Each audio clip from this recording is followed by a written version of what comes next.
Joined now by Democratic Governor Jared Polis. Thank you for your time, Governor. Good to see you tonight, Kyle.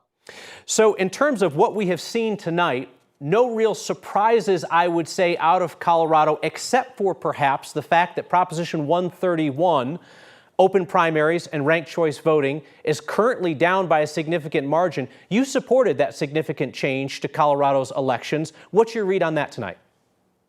Well, I think the only surprise is no surprise. There's a lot of tight races on the initiatives. As you said, they call the protecting choice in our Constitution. What'll be interesting to watch on 131, Kyle, is are the later voters and the in-person voters going to be substantially different than the people whose votes are already counted, which are generally people who sent in their ballots in advance. So sometimes you see a difference between those two groups, sometimes you don't.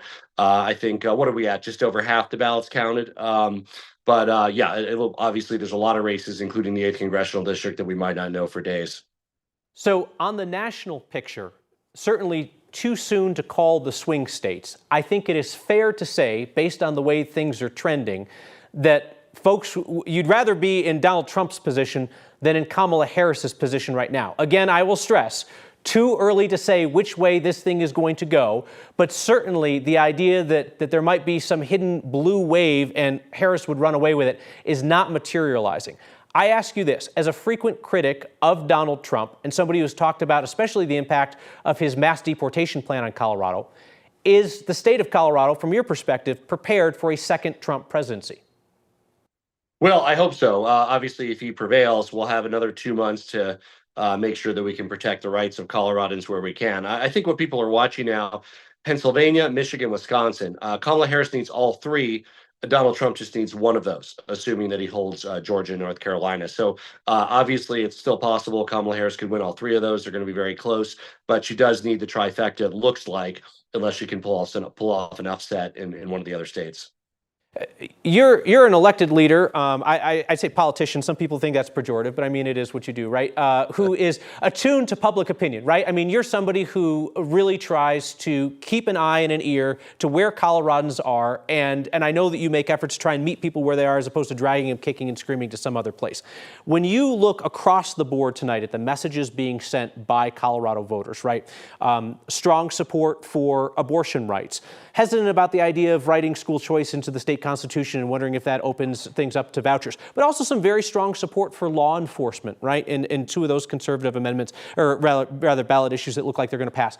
What's the message overall that you take from what you have seen so far tonight from Colorado voters? Well, again, I don't think we know the outcome of all those races yet, Kyle. I'm glad to see the funding for law enforcement with strong support. I support that. I really what we do, and this is how I talk to my team just over the last few days.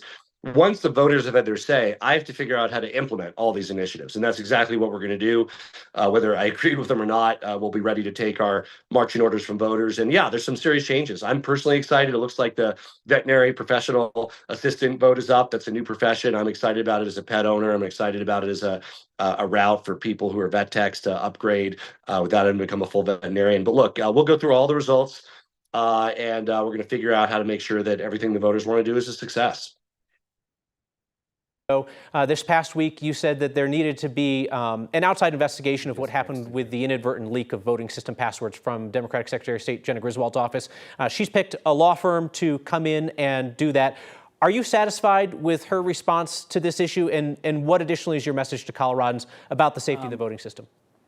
So there does need to be an investigation. It needs to be made public. It also needs to include the right recommendations and procedural changes to prevent this sort of error from happening again. I haven't been able to review yet, and I hope to shortly, the scope of work and exactly what the law firm is going to do. I want to make sure the work includes a thorough review of not only what happened, of course, but also what system changes are needed to prevent this kind of mistake from happening again. Polis, thank you for your time on a very busy night. Appreciate it. Thank you, Kyle.